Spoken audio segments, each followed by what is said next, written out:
Hello बच्चों, मैं Kripashankar NMMS मंथन में आपका हार्दिक स्वागत करता हूं। प्यारे बच्चों, आज से एक श्रृंखला कंटिन्यू की जा रही है जो हाई स्कूल स्तर की है।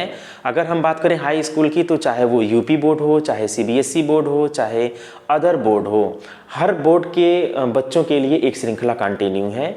ये इसलिए हाई स्कूल स्तर की मैं क्लासेस अभी स्टार्ट कर रहा हूँ क्योंकि एक एग्ज़ाम होता है NTSC एग्ज़ाम। बहुत सारे बच्चे इस एग्ज़ाम के बारे में जानते होंगे और बहुत सारे बच्चे नहीं भी जानते होंगे। तो हम सबके लिए एक सूचना आपको दे दें कि बहुत जल्द इसका फॉर्म आने वाला है। नेशनल टैलेंट सर्च एग्जामिनेशन, ये हाई स्कूल स्तर पर ये एग्ज़ाम होता है और इस एग्ज़ाम को क्वालिफाई करने वाले बच्चों को पर मंथ 1500 रुपये इंटरमीडिएट तक की पढ़ाई के लिए मिलता है। और ये एग्ज़ाम उसी तरह से होता है जैसे NMMS एग्ज़ाम होता है, यानी कि राष्ट्रीय आय एवं योग्यता आधारित छात्रवृत्ति परीक्षा।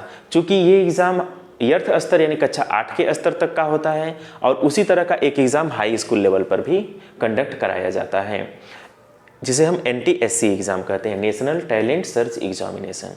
ठीक है, तो ऐसे बच्चे जो हाई स्कूल में हैं, ग्रामीण परिवेश से हैं या आप शहर से बिलोंग करते हैं, आप कहीं से भी बिलोंग करते हैं, जिनके माता पिता की आय जो है 3 लाख रुपए से कम है, ऐसे समस्त बच्चे इस एग्ज़ाम में पार्टिसिपेट कर सकते हैं। और ऐसे बच्चों के लिए आज से एक श्रृंखला कंटिन्यू है। आप दोनों बोर्ड की भी तैयारी और उसके साथ साथ आप कंपटीशन की भी तैयारी कंटिन्यू कर सकते हैं। मैं इस प्लेटफॉर्म पर पूरी रीजनिंग पढ़ा करके अपलोड कर दिया हूँ। लगभग वही रीजनिंग NTSC एग्ज़ाम में भी पूछा जाएगा। तो आप पहले उन सारी वीडियोस को भी इस एग्ज़ाम की तैयारी के दौरान आप उसे भी देख सकते हैं और उसे एक अच्छा नोट्स बना करके रीजनिंग की तैयारी कर लीजिए। मैथमेटिक्स के लिए मैं आज से एक श्रृंखला कंटिन्यू कर रहा हूं जो NTSC एग्ज़ाम की प्रिपरेशन के लिए महत्वपूर्ण तो है ही, उसके साथ साथ आपका बोर्ड भी कंप्लीट हो जाएगा। बोर्ड यानी कि बोर्ड प्लस कंपटीशन दोनों की तैयारी एक साथ आप कंटिन्यू कर सकते हैं इसी प्लेटफॉर्म के माध्यम से। हमारी पूरी कोशिश है कि कम समय में या एग्ज़ाम के पहले पूरी मैथमेटिक्स पढ़ा करके अपलोड कर दूं। ठीक है, उसके बाद अगर समय मिलता है तो मैं साइंस की भी वीडियोज़ बना दूंगा, आपके लिए काफ़ी हेल्पफुल हो जाएगा। और इसके साथ साथ हमारी पूरी कोशिश ये है कि मैं 6 से लेके इंटरमीडिएट तक की पूरी मैथमेटिक्स इसी प्लेटफॉर्म पर पढ़ा करके अपलोड कर दूं, जिससे कोई भी बच्चा अगर हमसे जुड़ता है तो वो 6 से लेके इंटरमीडिएट तक जुड़ सकता है और उसको मैथमेटिक्स में काफ़ी मदद मिल सकती है। अगर आपको हमारे चैनल से ज़रा सा भी अगर आपको मदद मिल रही हो तो आप हमारे चैनल को अवश्य सब्सक्राइब कर दीजिएगा, वीडियोस को लाइक अवश्य करते रहिएगा और पूरी वीडियो अंत तक देखिएगा, इससे आपको फ़ायदा अवश्य होगा। चलिए शुरू करते हैं आज की क्लास। अगर हम आज की क्लास की बात करें तो हाई स्कूल का यूनिट फर्स्ट में सबसे पहला जो चैप्टर है वो है वास्तविक संख्या या रियल नंबर। रियल नंबर को समझने के लिए सबसे पहले हम नंबर्स को ही समझते हैं। नंबर में जो सबसे पहला नंबर है वो प्राकृतिक संख्या या नेचुरल नंबर। पहला नंबर क्या है? प्राकृतिक संख्या। ध्यान दीजिए, क्या होता है प्राकृतिक संख्या? ध्यान से देखें, या नेचुरल नंबर।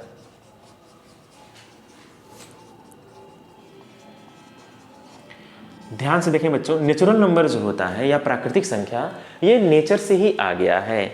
जैसे हमारी आवश्यकताएं हुई वैसे हम चीज़ों को काउंट करना सीख लिए। बहुत समय पहले की बात है, जब मानव का विकास हो रहा था तो विकास के क्रम में जब व्यक्ति बहुत दूर दराज जंगलों में अपनी मवेशियों को चराने जाता था, गायों को या फिर भेड़ बकरियों को चराने ले जाता था, तो बहुत सारी भेड़ बकरियां एक ही तरह की दिखती थीं और उनको काउंट करना सबसे बड़ी प्रॉब्लम होती थी। तो वो क्या करते थे, थोड़ा सा दिमाग लगाते थे।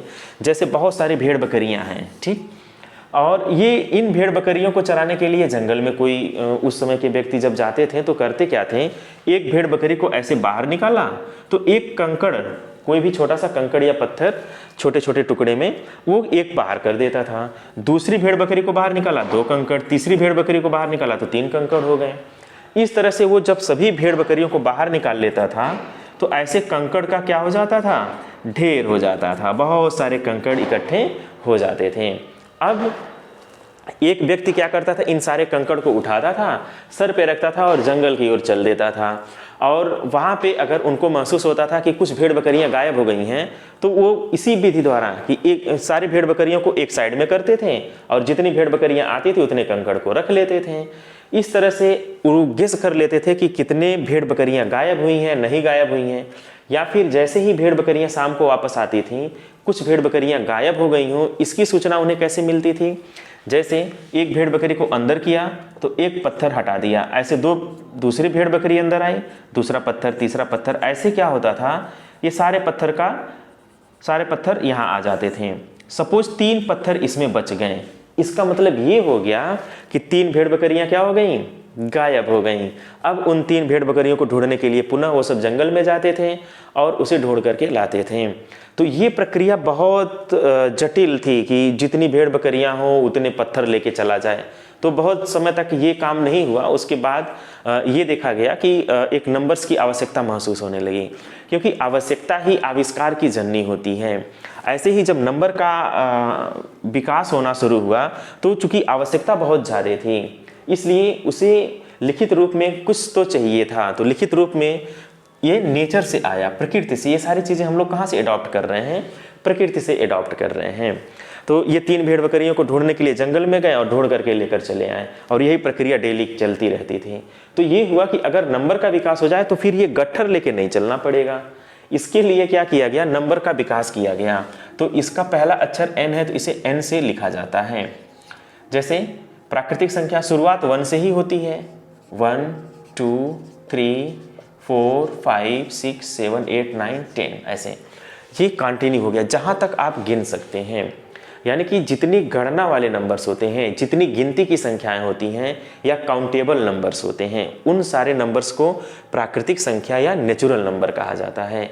तो कितना आसान है। इसे नेचुरल नंबर क्यों कहा गया, क्योंकि ये प्रकृति से ही सीखा गया है, नेचर से आया है, इसलिए इसे नेचुरल नंबर कहा गया। ठीक है। इसके बाद दूसरा जो नंबर आया वो पूर्ण संख्या है। पूर्ण संख्या, अब इसका नाम पूर्ण संख्या क्यों पड़ा या होल नंबर क्यों पड़ा? ध्यान रहे, WHOLE, अगर W हटा देंगे तो इस होल का मतलब दूसरा हो जाएगा। ठीक है, छिद्र हो जाएगा। यहाँ पे W माने संपूर्ण हो जाएगा, WHOLE मतलब संपूर्ण, यानी कि पूर्ण संख्या। अब पूर्ण संख्या में क्या हुआ, ध्यान से देखें। जैसे अभी 10 लिखना होता था, 20 लिखना होता था, 100 लिखना होता था, तो ऐसे में थोड़ी सी समस्या आने लगी, क्योंकि सारे नंबर्स के लिए सिंबल बनाए जाते थे। बाद में ये नंबर्स इस फॉर्मेट पर आए, सबसे लास्ट में इस फॉर्मेट पे नंबर आए थे, तो इनके लिए सिंबल बनाया गया। तो 10 के लिए अलग सिंबल, 20 के लिए अलग सिंबल, 100 के लिए, तो इतने सारे सिंबल हो गए थे, उन सिंबल को याद करना बहुत कठिन हो गया। तो उस समस्या को सॉल्व करने की आवश्यकता महसूस हुई, और उस समस्या को सॉल्व करने के लिए भारतीय एक गणितज्ञ थे जिन्होंने शून्य का आविष्कार किया, जिनका नाम आर्यभट्ट है। तो शून्य का आविष्कार किसने किया था, भारत ने किया था। तो एक नंबर 0, तो इसे पहला अक्षर इसका W है तो इसे W से डिनोट किया गया, 0 1 2 3। अब यहाँ पे 10 लिखना हो, 100 लिखना हो, 1000 लिखना हो, 1 लाख लिखना हो तो बहुत ही आसान हो गया था। शून्य का आविष्कार जब हुआ तो मैथमेटिक्स में एक क्रांति सी आ गई, और ये माना गया कि अब मेरा नंबर पूर्ण हो चुका है, अब मुझे किसी और नंबर की आवश्यकता नहीं है। तो काफ़ी मैथमेटिशियन जितने थे काफ़ी खुश थे, और पूरे हर जगह, पूरे देश विदेश, जहाँ जहाँ पे भी मैथमेटिक्स का पर काम चल रहा था, सभी लोग शून्य की खोज होने पर एक दूसरे को बधाइयाँ दे रहे थे। तो इस तरह से शून्य का जब आविष्कार हुआ तो मैथमेटिक्स में एक क्रांति आ गई, और ये माना गया कि हमारा नंबर पूरा हो चुका है, अब हमें और किसी अदर नंबर की आवश्यकता नहीं है, इसीलिए इसको पूर्ण संख्या नाम दिया गया। लेकिन जैसे ही समय बीतता गया तो कुछ प्रॉब्लम्स आई मैथमेटिशियन के सामने। जो प्रॉब्लम आई वो इस तरह की थी, जैसे एक question x + 3 = 0, then x = what। इस प्रॉब्लम को कोई सॉल्व नहीं कर पा रहा था। ऐसे प्रॉब्लम को सॉल्व करने के लिए बहुत दिक्कत का सामना करना पड़ा। क्यों? क्योंकि ऋणात्मक नंबर तो था ही नहीं इसमें। तो यहाँ पे x इज इक्वल टू -3 आप नहीं कह सकते।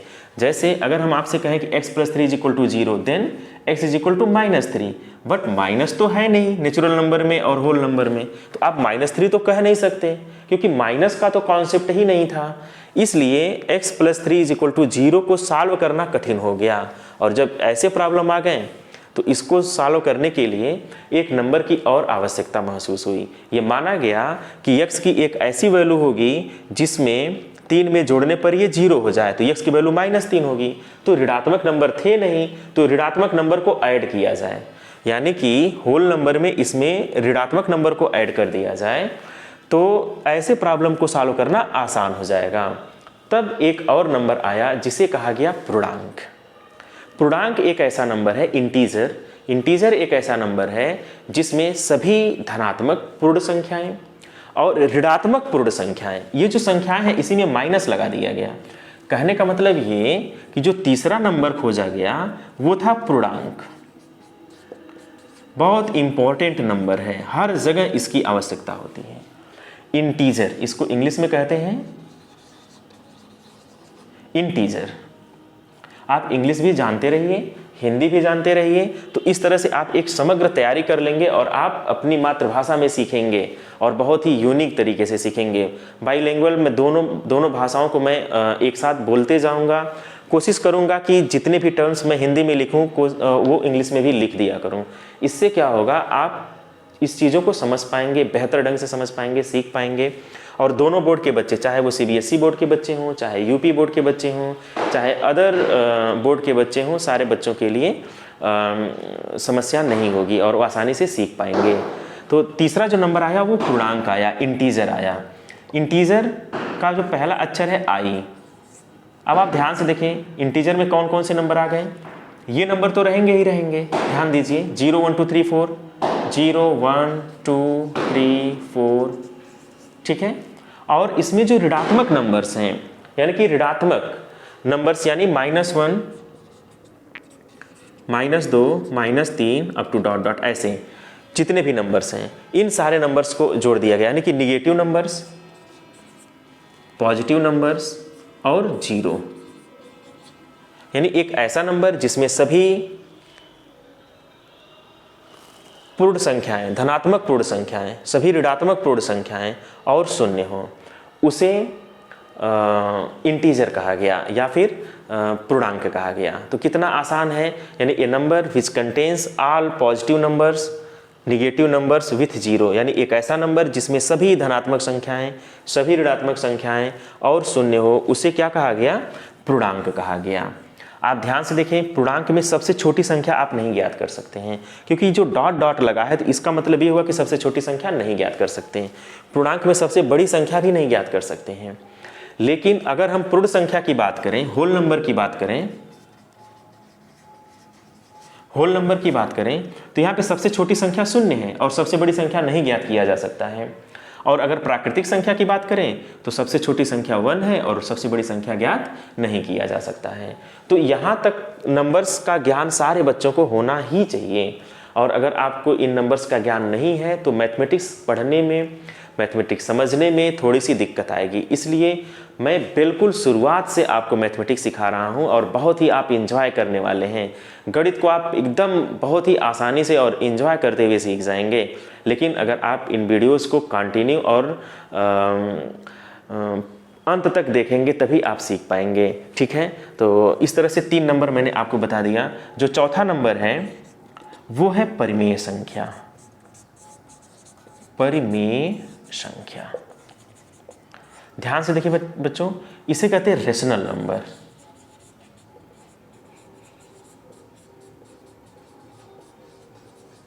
लेकिन इसे R से डिनोट नहीं किया जाएगा। रेशनल नंबर है, इसे Q से डिनोट किया जाता है, ठीक है। Q क्या होता है, रेशनल नंबर क्या होता है, परिमेय संख्या। जैसे इसमें सभी धनात्मक संख्याएं तो हैं, लेकिन ये सब की सब पूर्ण संख्याएं हैं। 1 2 3 4 5 6 इस तरह की संख्याएं हैं। सभी ऋणात्मक संख्याएं हैं लेकिन ये पूर्ण संख्याएं हैं। पूर्ण संख्याओं में माइनस लगा दिया गया है, ठीक है। तो इस तरह से ये पूर्ण संख्याएं हैं। लेकिन परिमेय संख्या में ऐसा नहीं है। परिमेय संख्या कैसी होती हैं, P/Q के फॉर्म में होती हैं। इस तरह से होती हैं। कोई भी परिमेय संख्या जिसे p बटे q के रूप में लिखा जाए, p अपान q के रूप में लिखा जा सके,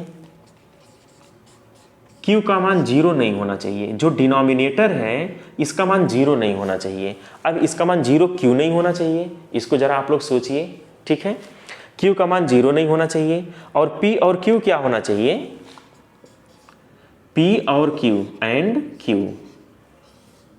इसे कहते बिलोंग्स टू, मतलब ये इंटीजर होना चाहिए। एक बार आपसे समझ लीजिए इसे।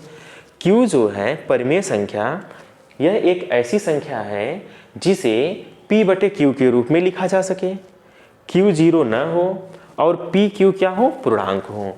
इस बात को आप लिख भी लीजिएगा, अक्षर से इसे लिख लीजिएगा।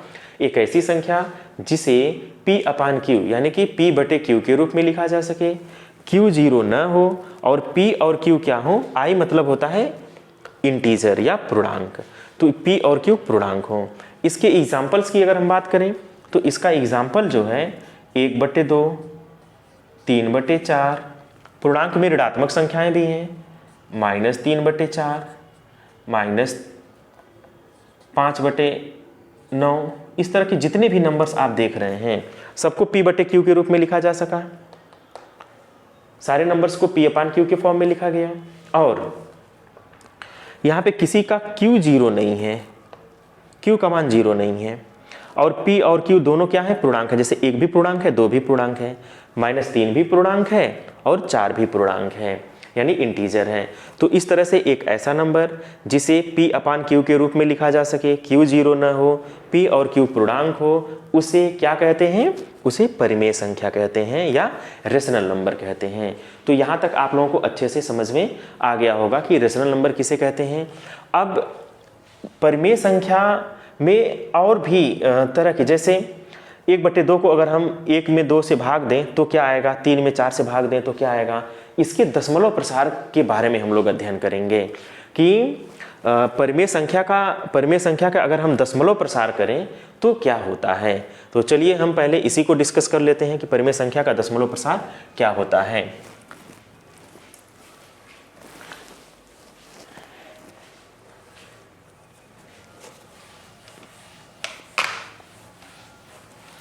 ध्यान दें बच्चों, परिमेय संख्या का जब हम दशमलव प्रसार करते हैं तो इसमें 2 तरह की संख्याएं हमें मिलती हैं। एक ऐसी संख्या मिलती है जो शांत होती है, ध्यान दीजिए, यही आपको पढ़ना है, परिमेय संख्या, रेशनल नंबर।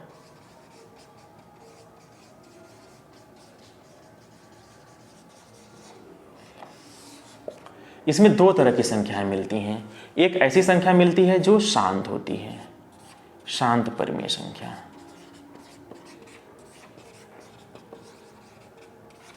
और एक ऐसी संख्या होती है जो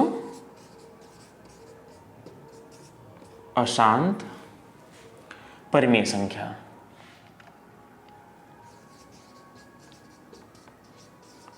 अशांत आवर्ती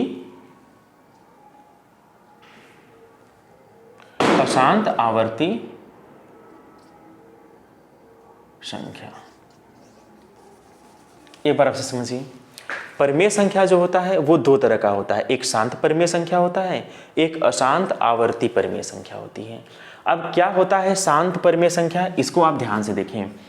इसे कहते हैं शांत परिमेय संख्या को टर्मिनेटिंग नंबर, इसकी इंग्लिश होगी टर्मिनेटिंग नंबर।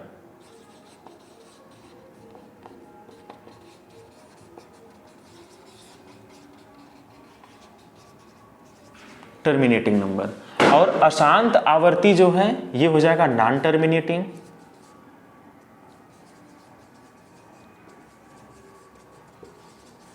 नॉन टर्मिनेटिंग आवर्ती मतलब होता है रिपीटिंग।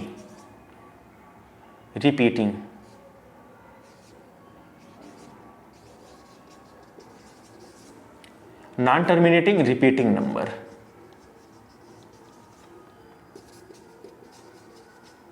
ध्यान से देखें, परिमेय संख्या को समझने के लिए आप इन्हीं दोनों शांत और अशांत परिमेय संख्याओं को समझिए, बहुत ही आसानी से आप इसे समझ पाएंगे। जैसे शांत परिमेय संख्याएं वे होती हैं जिनमें जो हर होता है, किसी भी परिमेय संख्या का हर को कहते हैं डिनोमिनेटर, हर को बोलते हैं डिनोमिनेटर। डिनोमिनेटर जो होता है वो 2 की घात m गुणे 5 की घात n के रूप का होता है। हर जो होता है 2 की घाते m और 5 की घाते n के रूप का होता है। और अशांत आवर्ती में यही नहीं होता है, 2 और 5 के अलावा जो हर होता है उसका 2 और 5 के अलावा भी कोई एक और गुणनखंड होता है, जैसे 3 आ जाएगा, 2 और 5 के अलावा 3 आ जाएगा, तो इस तरह से वो अशांत हो जाएगा। पहले हम लोग शांत परिमेय संख्या को समझ लेते हैं। जैसे 1/2 की घाते 2 गुणे 5 की घाते 3। आप इसका मान आप निकाल लीजिए। तो इसका जब आप मान निकालिएगा तो आप ध्यान से देखिएगा, 5 की घात 3 लिखा हुआ है, तो आप कोशिश करिए 2 की घात 3 हो जाए। तो 2 की घात 3 कैसे होगा, जब 2 से ऊपर गुणा कर दीजिए और 2 से नीचे गुणा कर दीजिए। 2 गुणे 2 की घाते 2 हो गया, ये 2 से ऊपर नीचे हमने गुणा कर दिया और ये हो गया 5 की घाते 3। अब आप ध्यान से देखें, ऊपर 2 हो गया और ये इसकी घात 1 है और इसकी घात 2 है, तो आधार समान है, गुणन की क्रिया है, घातें जुड़ जाएंगी। तो 2 और 1, इसकी घात क्या हो गई, 2 की घात 3 गुणे 5 की घात 3। ऐसा करने से फ़ायदा ये हो गया कि 2 और 3 दोनों की घात बराबर हो गई, और जब दोनों की घात बराबर हो गई तो उससे फ़ायदा क्या होगा, उससे जैसे 2 और 5 का जब हम गुणा करते हैं तो ये 10 होता है, कभी भी 2 और 5 के मिलने से 10 बन जाएगा, 2 5 10। तो यहाँ पे इसकी घात को एक जगह लिख दिया जाए, तो 2/2 गुणे 5, अब पूरे की घातें क्या हो जाएगा, 3 हो जाएगा। अब ये हो जाएगा 2 5 10, ध्यान दीजिए, 2 5 10 की घात 3 और 10 की घात 3 का मतलब 10 गुणे 10 गुणे 10 यानी कि 1000 हो जाएगा।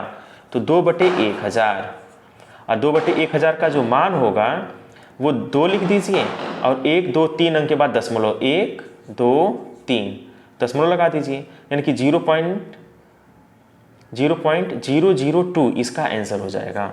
तो इस परिमेय संख्या का जो आंसर आएगा 0.002। आप ध्यान से देखें, ये दशमलव के एक निश्चित मान के बाद ये जाकर के शांत हो जा रहा है, 0.002। अब इसके बाद आगे ये कंटिन्यू नहीं होगा। ऐसा क्यों, क्योंकि शांत परिमेय संख्या में जो हर होता है वो 2 और 5 का ही गुणनखंड होता है, इसके अलावा कोई तीसरा नंबर नहीं आता है। और अगर तीसरा नंबर इंक्लूड हो जाए तो वो अशांत आवर्ती संख्या हो जाएगी या नॉन टर्मिनेटिंग रिपीटिंग नंबर हो जाएगा। इसका मतलब ये, जैसे एक हम छोटा सा एग्जांपल दें कि 1/3, तो यहाँ पे जो हर है, डिनोमिनेटर है, वो 2 भी नहीं है, 5 भी नहीं है, 2 और 5 के अलावा एक तीसरा नंबर है, 3 है। तो अगर 1/3 का मान हम लोग निकालें तो इसका मान आएगा, आप भाग दे करके देखिएगा, 0.333333 और ये कंटिन्यू हो गया, यानी कि ये रिपीटिंग नंबर है, रिपीट करने वाला नंबर है, यानी आवर्ती संख्या है, आवर्ती दशमलव संख्या है। तो 3 3 3 3 3 इस तरह से देखिए रिपीट करने लगा, और जब ये रिपीट कर रहा है तो ये रिपीटिंग हो जाएगा। नॉन टर्मिनेटिंग, इसका मतलब ये हो गया कि ये रुकने वाला नहीं है। टर्मिनेटिंग का मतलब होता है ऐसी दशमलव का प्रसार जो एक निश्चित मान के बाद रुक जाए, स्थिर हो जाए, उसे टर्मिनेटिंग नंबर कहते हैं। और दशमलव प्रसार अगर रुकता नहीं है तो नॉन टर्मिनेटिंग हो जाएगा, उसी को अशांत कहते हैं। तो कितना आसान है, 1/3 की अगर हम बात करेंगे तो इस तरह से हो जाएगा। अगर आप ऐसे भी कर सकते थे, सेम क्वेश्चन, 1/2 की घाते 2 गुणे 5 की घाते 3 गुणे 3 अगर कर दिया जाए तो भी ये नंबर क्या हो जाएगा, अशांत हो जाएगा। ठीक है, अशांत में ये छोटा सा होता है, इस चीज़ का ध्यान रखिएगा, उसे बड़ा सा बच्चे कर देते हैं तो गलत हो जाता है, अशांत में छोटा सा आएगा। तो इस तरह से ये क्या हो जाएगा, अशांत हो जाएगा। आप इसका मान भी निकाल के देख सकते हैं, जैसे इसकी वैल्यू जो है, इसकी पूरी वैल्यू हो जाएगी 0.002 और 3 से जैसे भाग देंगे वो अशांत हो जाएगा, यानी कि वो दशमलव के बाद दशमलव जब प्रसार करेंगे तो वो रुकेगा ही नहीं, यानी कंटिन्यू वो अनवरत चलता रहेगा, यानी कि नॉन टर्मिनेटिंग रिपीटिंग नंबर हो जाएगा। तो कितना आसान है इस तरह से आपको समझना शांत परिमेय संख्या को और अशांत परिमेय संख्या को। कोई भी परिमेय संख्या दो फॉर्म में होती है, एक शांत होती है और एक अशांत होती है, ठीक है। अगर हम बात करें 22/7, ध्यान दें 22/7 से पहले हम 1/7 का मान निकाल लें। जब आप 1/7 का मान निकालेंगे तो आप 1 में 7 से भाग देंगे। तो जैसे ही भाग दिया जाए, ध्यान दें, दशमलव लगा करके 0 बढ़ा दीजिए। अब 7 एकम 7 हो जाएगा, यहाँ आ जाएगा 3 आ जाएगा। अब 0 बढ़ा दीजिए, 30 हो गया।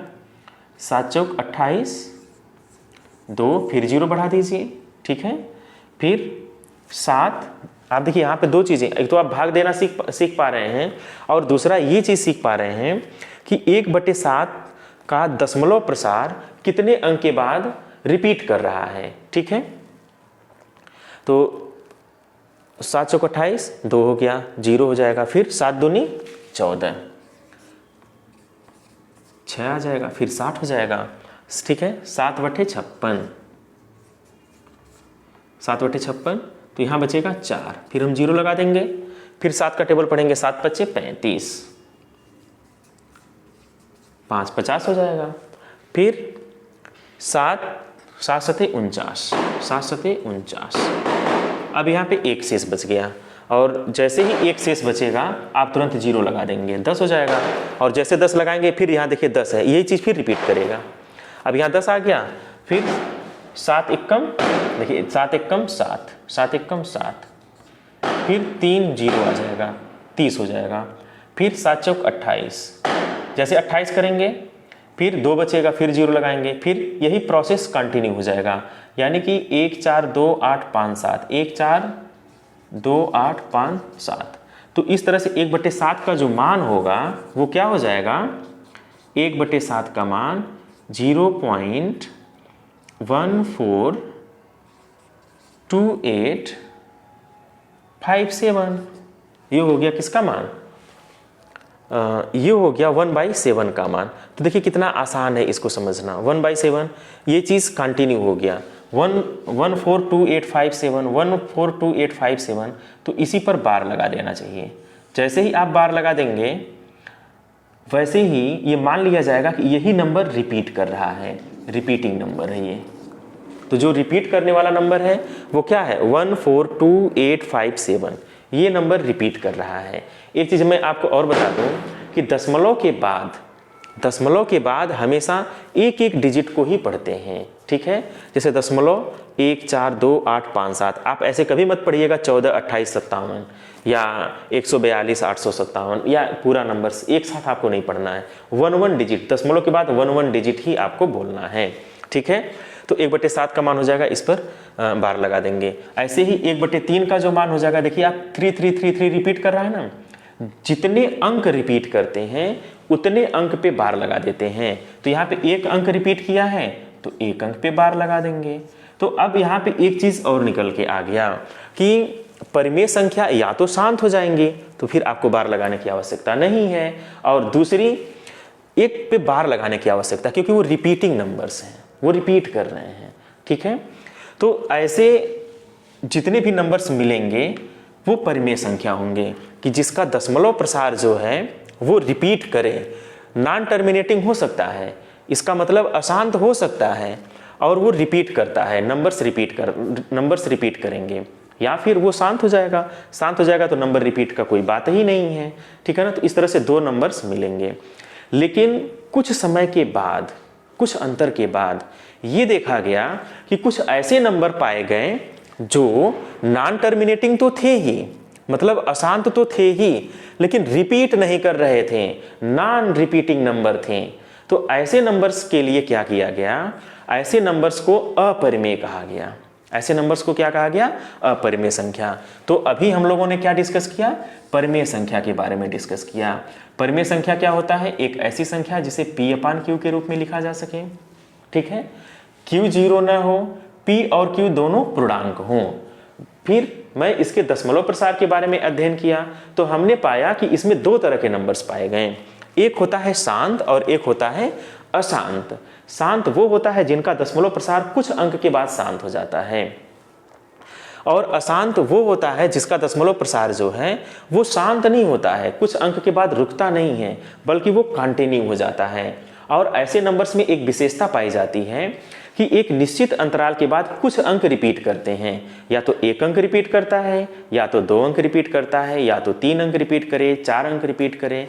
ठीक है, जैसे 1/7 में कितने अंक रिपीट किए हैं? 1 2 3 4 5 6, 6 अंक के बाद यही 6 अंक रिपीट करने लगे। ठीक है, तो इस तरह से दो तरह की हमने आपको संख्या बता दिया। अब शांत परिमेय संख्या में एक चीज मैं आपको और बता दूं, जैसे यहाँ पे हर जो होता है दो और 5 का गुणनखंड होता है। इसको बहुत सिंपल बात करें तो ये 2 और 5 के फैक्टर्स होते हैं। उन फैक्टर्स को ही 2 टू द पावर m और 5 टू द पावर n के रूप में लिखा गया है। अब आप इसको ध्यान से देखें, 2 को देखें और 3 को। 2 की घात 2 है और 5 का जो घात है या पावर है वो 3 है। तो दशमलव के कितने अंक बाद ये शांत हो रहा है? 1 2 3। इसकी जो मैक्सिमम घात है, तो ये दशमलव के कितने अंक बाद शांत होंगे? तो दशमलव के मैक्सिमम ऑफ पावर यानी कि 2 3। तो मैक्सिमम ऑफ 2 3 में क्या है? 3। तो 3 अंक बाद शांत हो जाएगा। इसको अगर ये कंपटीशन में क्वेश्चन पूछा जाए कि ये कितने अंक बाद शांत होगा, तो आप इसका गुणनखंड करिए, 2 की घात और 5 की घात के रूप में लिख दीजिए। जिसकी घात के पावर ज़्यादा रहे, चाहे 2 के रहे चाहे 5 के रहे, जो भी पावर ज़्यादा रहेगा उतने अंक के बाद वो जा करके शांत हो जाएगा। ऐसे ही एक क्वेश्चन हम ये दें आप लोगों को कि मान लीजिए यहाँ पे कोई भी संख्या लिख दें, जैसे 7/2 की घाते 4 गुणे 5 की घाते 2। इसका दशमलव प्रसार अगर किया जाए तो कितने अंक के बाद जा करके ये शांत हो जाएगा? तो इसका दशमलव प्रसार कितने अंक के बाद शांत हो जाएगा? 4 अंक के बाद शांत हो जाएगा। अब इसको कैसे लगाया जाए? इसको लगाने के लिए तरीका देखिए। यहाँ पे 2 की घात कितनी है? 4 है। तो यहाँ 5 की घात 2 है, 5 की घात को 4 बना लीजिए। 5 की घात 4 कैसे होगा? 5 की घात 2 से ऊपर गुणा कर लीजिए और 5 की घात 2 से नीचे गुणा कर लीजिए। आधार समान है, गुणन की क्रिया है, घाते जुड़ेंगे तो यहाँ पे घात 4 हो जाएगा। और 5 की घात 2 का मतलब होता है 25, तो हो जाएगा 7 गुणे 25 बटे, ये हो जाएगा 2 की घाते 4 और 5 की घाते 4, 2 की घाते 4 और 5 की घाते 4। अब यहाँ 2 और 5 दोनों की घात बराबर हो गई, और जब घात बराबर हो गई तो घात को एक जगह लिख दिया जाएगा। और ये इसमें देखिए 7 का गुणा करना आसान है, तो 7 का 5 में गुणा कर लीजिए, 7 × 5 = 35 के 5 हो जाएगा। और 7 दूनी 14, 15 16 17, 3 कैरी गया था, तो 7 दूनी 14, 15 16 17, 175। वैसे भी 25 7 175 हो जाएगा। 2 गुणे 5 पूरे की घात 4 हो जाएगा। ठीक है, अब ये हो जाएगा 175 अपान ये 10 की घात 4, इसका मतलब 1 के बाद 1 2 3 4 0 लग जाएगा। और जब हम इसको सॉल्व करेंगे तो 1 2 3 4 4 0 है, तो 4 अंक के बाद दशमलव लग जाएगा, 4 अंक के पहले, तो ये हो जाएगा 3, तो यही अंक है, 1 0 हो जाएगा और यहाँ दशमलव लग जाएगा। दशमलव पहले 0 लगा सकते हैं। तो दशमलव के बाद कितने अंक आए? 1 2 3 4, यानी कि दशमलव के बाद 4 अंक आया और उसके बाद ये रुक गया, उसके बाद ये कंटिन्यू नहीं हुआ, तो दशमलव के 4 अंक बाद ये शांत हो गया। मैं आपको क्या बताया कि हम यहाँ पे यम और यन के पावर को देखते हैं। तो यम और यन के जब पावर को देखा गया तो इस क्वेश्चन में क्या था? 2 की घाते 4 था और 5 की घाते 2 था। क्वेश्चन तो यही था, ये क्वेश्चन था। तो 4 और 2 में अधिकतम क्या था? 4 था, तो दशमलव के 4 अंक बाद ये शांत हो गया। तो इस तरह के क्वेश्चंस को एग्जाम में देखते ही आप सॉल्व कर पाएंगे कि ये कितने अंक के बाद शांत हो जाएगा। कुछ क्वेश्चंस हम आपको प्रैक्टिस के रूप में दे रहे हैं, आप उसे लगा लीजिएगा या सॉल्व करने की कोशिश करिए। जैसे 31 टू द पावर 2 की घाते 3 और 5 की घाते 2, इसको लगाना है। तो इसे कैसे लगाएंगे? 31 2 की घाते 3 और 5 की घाते 2, ये कितने अंक बाद शांत हो जाएगा?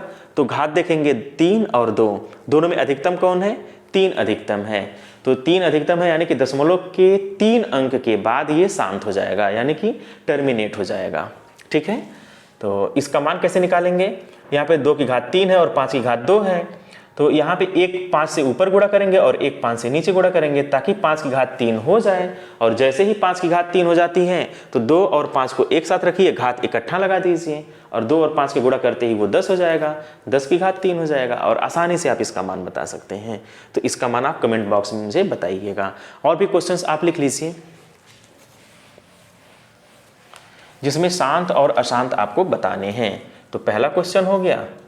दूसरा क्वेश्चन है 1/4 अपान 2 की घाते 5 गुणे 5 की घाते 4।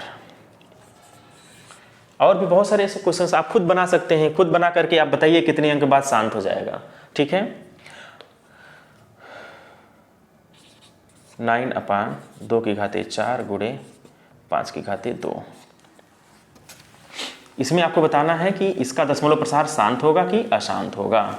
तो इसका दशमलव प्रसार क्या हो जाएगा, शांत हो जाएगा, क्योंकि इसका जो हर है वो 2 की घाते m और 5 की घाते n के रूप में है, इसलिए ये शांत हो जाएगा। कितने अंक बाद शांत हो जाएगा, जो मैक्सिमम घात है यानी कि 4 अंक के बाद शांत हो जाएगा। और लगेगा कैसे वो भी मैंने आपको बता दिया है। और अशांत आवर्ती दशमलव संख्या में क्या था कि नंबर्स रिपीट कर जा रहे थे और वो अशांत हो जा रहे थे, यानी कि नॉन टर्मिनेटिंग रिपीटिंग नंबर्स। अब एक ऐसा नंबर्स जो दशमलव के बाद ये जो रिपीट हो रहा है अंक, ये रिपीट नहीं होगा, तो क्या करेंगे, ऐसे नंबर को अपरिमेय संख्या कहते हैं। ऐसे नंबर को क्या कहा जाता है, अपरिमेय संख्या। अब नेक्स्ट नंबर है अपरिमेय संख्या। यही हाई स्कूल का सिलेबस है।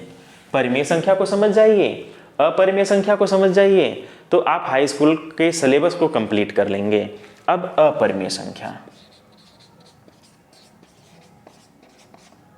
अपरिमेय संख्या इसे इर्रेशनल नंबर कहते हैं।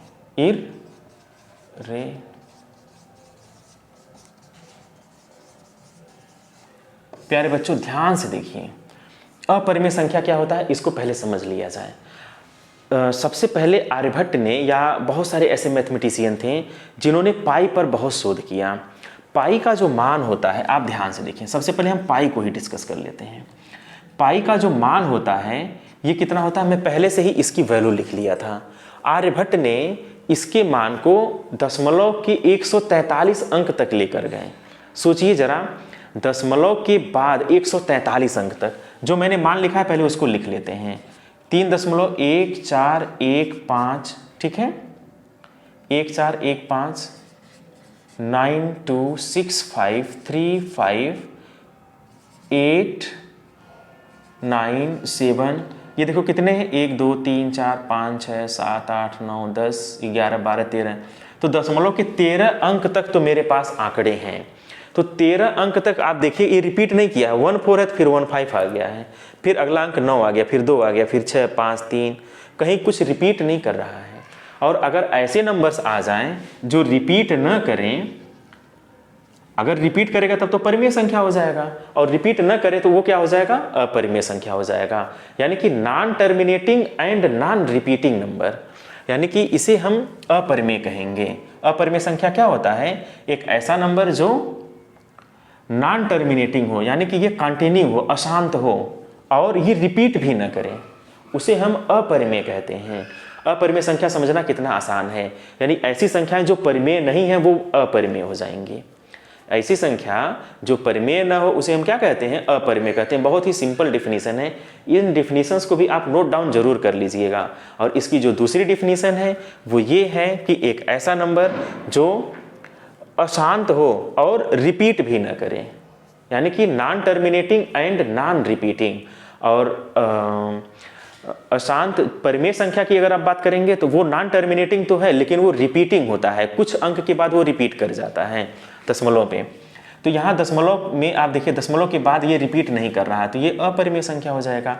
आर्यभट्ट ने इसी का मान कितनी बार निकाला था, 143 बार निकाला, फिर भी ये नंबर्स कहीं रिपीट नहीं किया। तब उन्होंने कहा एक और नंबर मौजूद है, और उस नंबर को उन्होंने कहा कि ये परिमेय तो नहीं है, अब ये क्या हो जाएगा, अब ये अपरिमेय। तो ये अपरिमेय की श्रेणी में आ गया। जैसे ही अपरिमेय नंबर खोजा गया वैसे ही एक नया नंबर ऐड हो गया, उस नंबर को कहते हैं वास्तविक संख्या। वास्तविक संख्या क्या है? एक ऐसा नंबर जिसमें एक नया नंबर जुड़ गया। पहले क्या था? परिमेय संख्या, फिर अपरिमेय संख्या। अपरिमेय जुड़ते ही एक नए नंबर की खोज हो चुकी थी, जिसे हम वास्तविक संख्या या रियल नंबर कहते हैं। अब हम कहते हैं कि अब हमारी जो संख्या, अब ये वास्तव में यानी कि रियल यही नंबर्स हैं। तो जितने नंबर्स मैंने बताए वो सब वास्तविक संख्या के अंदर आएंगे। अभी हम आपको बताते हैं कि और कौन से नंबर्स हैं जो अपरिमेय हैं। आप एक काम और कर सकते हैं, पाई का मान लगभग 22/7 के बराबर होता है, ठीक है? तो आप 22 में 7 से भाग दे दीजिए और देखिए क्या यही नंबर आ रहा है। एक बार हम इसे चेक कर लेते हैं। तो 22 में जब हम 7 से भाग देंगे तो देखिए 7 त्रिक 21, ठीक है?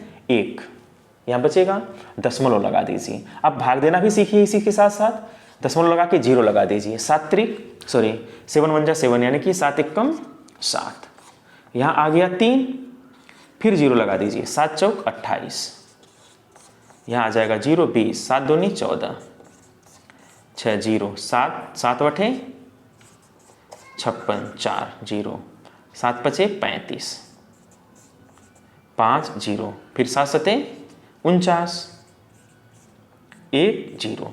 जैसे ही 1 आया, आप ध्यान से देखिए, इसके बाद अब रिपीट हो जाएगा। ये 10 हो गया, यहाँ 10 हो गया।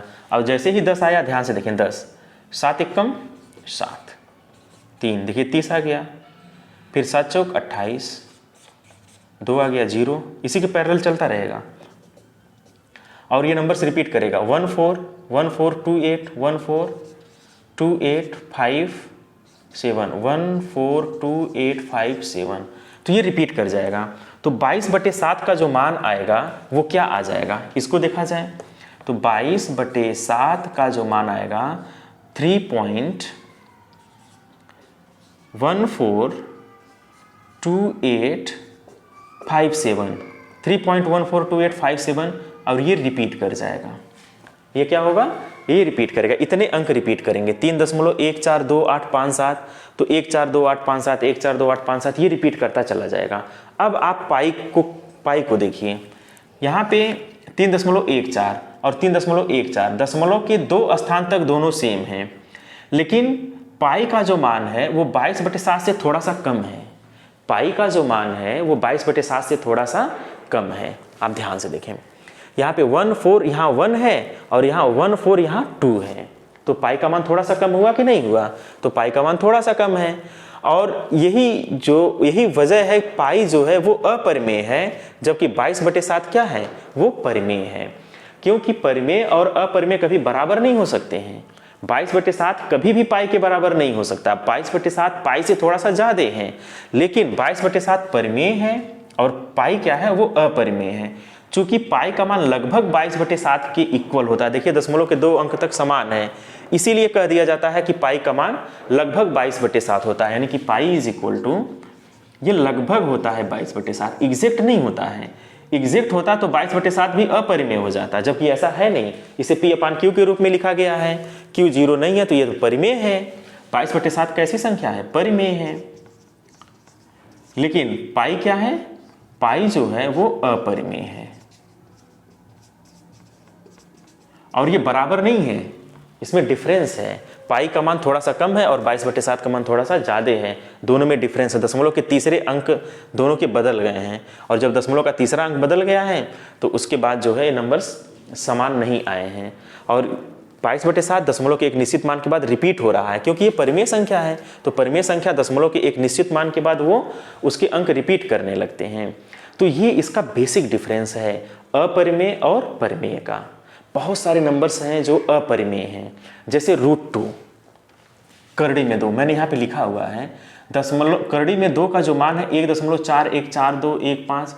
आप इस मान को ध्यान से देखेंगे तो ये दशमलव के 13 अंक तक मैंने मान निकाला था, और वो उसको मैंने यहाँ पे मेंशन कर दिया। और देखिए ये नंबर्स कहीं रिपीट नहीं किए हैं, और ये काम आप भी कर सकते हैं। करड़ी में 2 यानी कि 2 का वर्गमूल आप निकालना शुरू करिए, और 13 अंक नहीं 33 अंक तक ले जाइए, 133 अंक तक ले जाइए, कभी रिपीट नहीं करेगा। तब फिर आप ये मान लीजिएगा, आप श्योर हो जाइएगा, क्योंकि इसके अंक रिपीट नहीं कर रहे हैं, इसलिए अपरिमेय हो जाएगा। ऐसे ही आप करड़ी में 3 कर सकते हैं, करड़ी में 5 कर सकते हैं। हाँ, पाई को तो मैंने अभी अभी डिस्कस किया है। अब हम ई की बात करें, ई क्या है?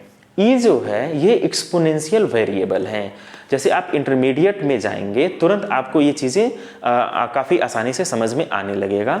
ई जो है एक्सपोनेंशियल वेरिएबल है, इसका जो मान होता है 2.7182812824 ये भी कभी रिपीट नहीं कर रहा है, इसलिए ये भी अपरिमेय हो जाएगा। और ऐसे नंबर्स जो दशमलव के बाद अशांत हों और रिपीट न करें वे सारे नंबर्स अपरिमेय हो जाएंगे। तो ऊपर जितने भी मैंने नंबर्स यहाँ मेंशन किया है वो सारे के सारे नंबर्स अपरिमेय संख्याएं हैं। आप इसे कॉपी में नोट डाउन जरूर कर लीजिएगा। तो इस तरह से हम आपको आज बताएं कि कौन से नंबर्स वास्तविक संख्या के अंतर्गत आते हैं। तो वास्तविक संख्या में दो नंबर्स आते हैं, एक परिमेय आता है और एक अपरिमेय आता है। परिमेय में मैंने बहुत सारी चीज़ों को बताया और अपरिमेय भी मैंने बहुत सारी चीज़ों को डिस्कस कर दिया है। अब मैं थोड़ा सा पाई के बारे में डिस्कस कर दूं। पाई एक्चुअल में है क्या, पाई का मान निकालते कैसे हैं? आप ध्यान से देखें पाई क्या है। बहुत सारे बच्चे कंफ्यूज होते हैं कि पाई क्या है, आखिर में पाई की वैल्यू ये आई कैसे? तो इसको जानने के लिए आप ध्यान से देखें। पाई जो होता है, अगर आप एक वृत्त बनाइए, कोई भी वृत्त, इस वृत्त का आप व्यास नाप लीजिए, कोई भी वृत्त ले लीजिए, उस वृत्त का व्यास और ये सरकमफेरेंस यानी कि परिधि, इसको परिधि कहते हैं और इसको डायामीटर कहते हैं, जिसे व्यास कहते हैं। तो पाई जो होता है वो परिधि, सरकमफेरेंस परिधि और व्यास, व्यास को डायामीटर कहते हैं। इसे आप मेंशन कर लीजिएगा, सरकमफेरेंस और इसे डायामीटर। तो इसी का जो रेशियो होता है, जो अनुपात होता है वो पाई होता है। तो आप एग्जैक्ट वैल्यू निकालिएगा परिधि की और एग्जैक्ट वैल्यू निकालिएगा व्यास की, और आप जब भाग देंगे तो आप ये पाएंगे कि ये जो नंबर्स आएगा वो कभी रिपीट नहीं करेगा। ठीक है, तो परिधि बटे व्यास इसी को कहा जाता है पाई, और ये जो है लगभग किसके इक्वल होता है? 22/7 के इक्वल होता है। इसका मतलब ये हुआ कि अगर परिधि जो है 22 है तो व्यास लगभग 7 के बराबर होता है। एग्जैक्ट 7 नहीं होता है, लगभग 7 के बराबर होता है, 7 से थोड़ा सा कम होता है, हल्का सा। तो ये लगभग 7 के बराबर तब होगा जब परिधि कितना हो जाएगा? 22 हो जाएगा। तो कभी कभी ये क्वेश्चन पूछा जाता है कि पाई का मान 22/7 होता है, इसका क्या आशय है? तो इसका आशय यही है कि सरकमफेरेंस अगर 22 है तो डायामीटर 7 होगा, यानी कि परिधि अगर 22 है तो उस वृत्त का जो व्यास है वो 7 होगा। इसीलिए इसका जो रेशियो है उसे हम पाई कहते हैं, और ये 22/7 के लगभग बराबर होता है, एग्जैक्ट नहीं होता है, लगभग बराबर होता है। तो आप अब समझ गए होंगे कि पाई क्या है। तो यहाँ मैंने पाई को भी डिस्कस कर दिया। ई क्या है? एक्सपोनेंशियल वेरिएबल है, तो ई को भी मैंने डिस्कस कर दिया। ये सब अपरिमेय संख्या है। एयरफोर्स के एग्ज़ाम में ये क्वेश्चन पूछा हुआ था एक बार, मैं दे रहा था उस एग्ज़ाम को। तो value of E, what is the value of E, E की वैल्यू क्या है? तो ई की वैल्यू लिखना था वहाँ पे, तो ई की वैल्यू यही है। तो इस वजह से मैं इसको भी यहाँ पे मेंशन कर दिया हूँ। पाई की वैल्यू जो है वो 3.141 ये भी है, √5, √3, √2, ये से जितने भी नंबर्स आप देख रहे हैं ये सारे के सारे नंबर्स अपरिमेय हो गए। और वास्तविक संख्या क्या होता है? वास्तविक संख्या जो है वो परिमेय और अपरिमेय, वास्तविक संख्या जो है वो परिमेय और अपरिमेय संख्या का सम्मिलित रूप है। ये जो नया नंबर खोजा गया वास्तविक संख्या या रियल नंबर, यहाँ पे परिमेय, अब आपको पिक्चर क्लियर हो जाएगा, परिमेय और अपरिमेय, इन दोनों नंबर का सम्मिलित रूप को ही हम क्या कहते हैं? वास्तविक संख्या कहते हैं। और परिमेय में कौन सा नंबर आ जाता है? परिमेय से जो छोटा नंबर है वो पूर्णांक है। ध्यान दीजिएगा, पूर्णांक, पूर्णांक जो है परिमेय में आ जाता है, और पूर्णांक से छोटा नंबर है पूर्ण संख्या यानी होल नंबर। और होल नंबर में कौन सा नंबर आता है? प्राकृतिक संख्या,